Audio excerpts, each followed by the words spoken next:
Now you have this situation. Do you keep Justin Fields?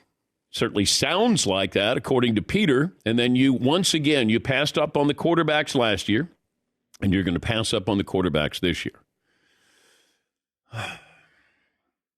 You got to be absolutely, positively sure that Justin Fields is a franchise quarterback. Because you're going to pass up on Caleb Williams, Drake May, Jaden Daniels, and you're going to have Justin Fields. Well, you're going to have to pay him next year. You have to say to yourself, we're going to pay Justin Fields $50 million a year. Because imagine the leverage that Justin Fields has. If he knows that you passed on Caleb Williams, Drake May, and Jaden Daniels, and he's going to be like, hello, how about we talk about a contract extension there? And it's going to cost you $50 million a year. If you're that sure, now maybe it's smoke, maybe there's, and look, I've said this before, it's hard to trust anybody when they're telling you something because it feels like everybody has an agenda. Are the Bears trying to drive up the price on Justin Fields? Hey, you want to come up and get Caleb Williams? This is what it's going to cost you? Maybe. But just the fact that here's Peter saying that's kind of how the wind is blowing here, I'm really surprised. Because if I'm Chicago and I can reset the clock. Now, I understand the logic. If you said I could have 9 first, second round picks in the next 2 drafts, I'm pretty set. As long as I have somebody who's really good at drafting people. You can have a lot of picks, as the Cleveland Browns have proven years past. They didn't draft good players. But if you're the Bears and you could get 9 picks and you could do a complete makeover, but you would still have Justin Fields, and you would have passed on maybe the next Patrick Mahomes, Drake May, Jaden Daniels, Caleb Williams, and you're going to give leverage to Justin Fields. I don't know if he can stay healthy the way he plays. And you're going to give him $50 million. So that kind of caught my attention of things that are happening right now. And granted, Peter wouldn't have put it in unless somebody said something that it probably hit home with him that, wow, this could actually happen. You had the combine coming up, and it was a year ago that's when the Bears and Panthers struck their deal. But, man, are you giving Justin Fields a lot of leverage? And you're basically saying we are attaching our franchise to you. I like Justin Fields, but when I start to put it, paint that picture here, I mean, I have to really love Justin Fields, and I don't love him. I would love to see him in Atlanta. I'd like to see him back home on the turf, and he'd be playing with those weapons there. That'd be a lot of fun. But if I'm the Bears, would you have kept Matt Eberflus, the head coach, if you were going to move on and draft Caleb Williams? And the reason why I say that is Caleb Williams comes in. What if the team is not good next year? Do you stay with the head coach, or do you go out and get a new head coach? If I'm going to take Caleb Williams or Jaden Daniels or Drake May, don't I want a coach to come in and be able to be with him for those 4 years or 5 years? Instead of Matt Eberflus, maybe he's one and done if they don't perform. Maybe, if you take Caleb Williams, there's no guarantee you're going to go, well, we should let Matt Eberflus stay there for a while. He's already been there for a while.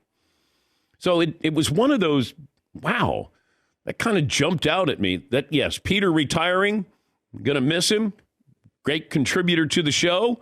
But this was one of those down far in the column where I went, okay, that's got a little bit of teeth to it, in my opinion. When you said, I suppose they will, and that's the way the wind is blowing. Instead of saying, I got a crazy trade, possibility here. We do hypotheticals on here. And maybe if Peter had kind of framed it that way, I wouldn't have led the show with that. But the fact that Peter had it, the way the wind is blowing, I think there's something to this. Unless you're trying to drive up, the price of Justin Fields, maybe they keep him.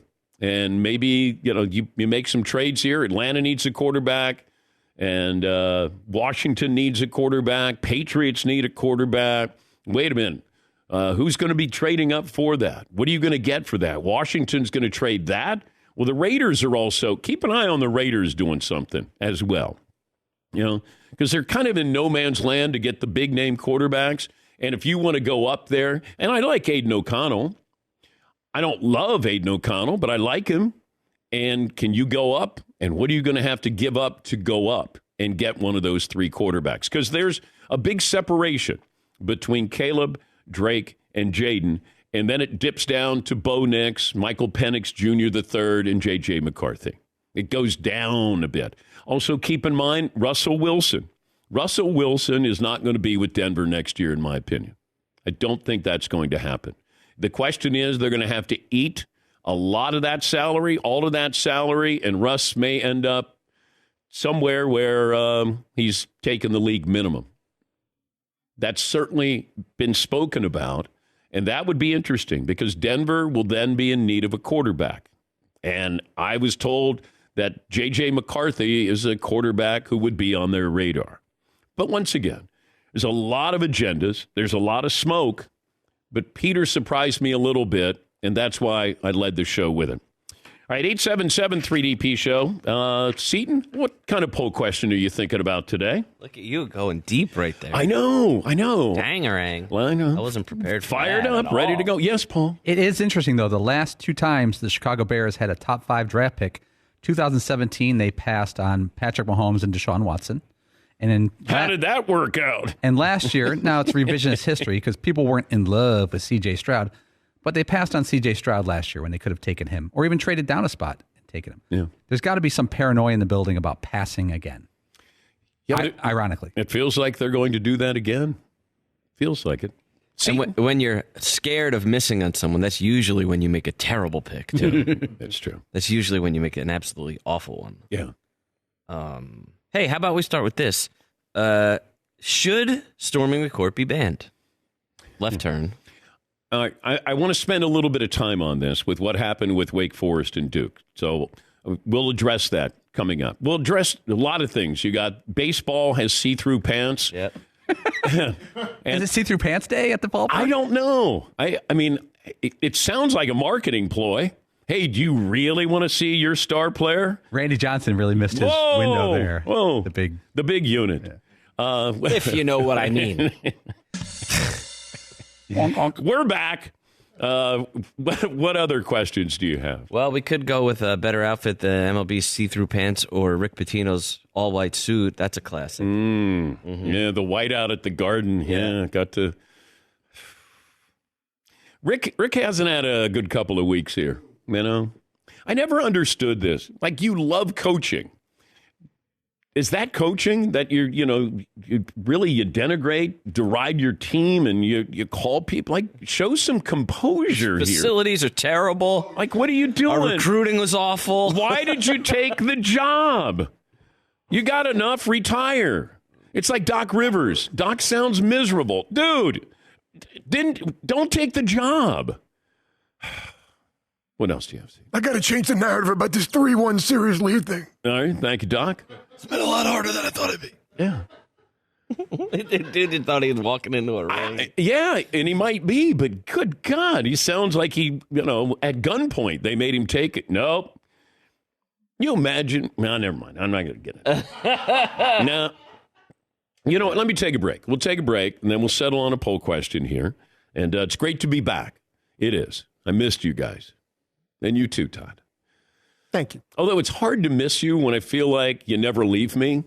That's fair. Like, there's a lot of pictures. I know where to find you guys. Photos, little rhyme time games that weren't actually rhyme time games. I know. And then there was a text that you sent. My wife goes, "Are you going to answer that?" Because she saw that it was from you. And I go, "No. I'll get around to it eventually. I'm going to see him next Monday. What do I got? I said, "It can hold, hon. It's not that serious." All right, let me take a break. We'll get phone calls coming up. Jim Boeheim, they had Jim Boeheim Day yesterday at Syracuse. We did a video. I didn't know it was going to be shown on the Jumbotron, but it was shown on the Jumbotron. And we're roasting Jim Boeheim. Everybody else is, saying great things about Jim Boeheim. We're up there making fun of him when he, after a game at a press conference where he's going, it was shown on the Jumbotron yesterday.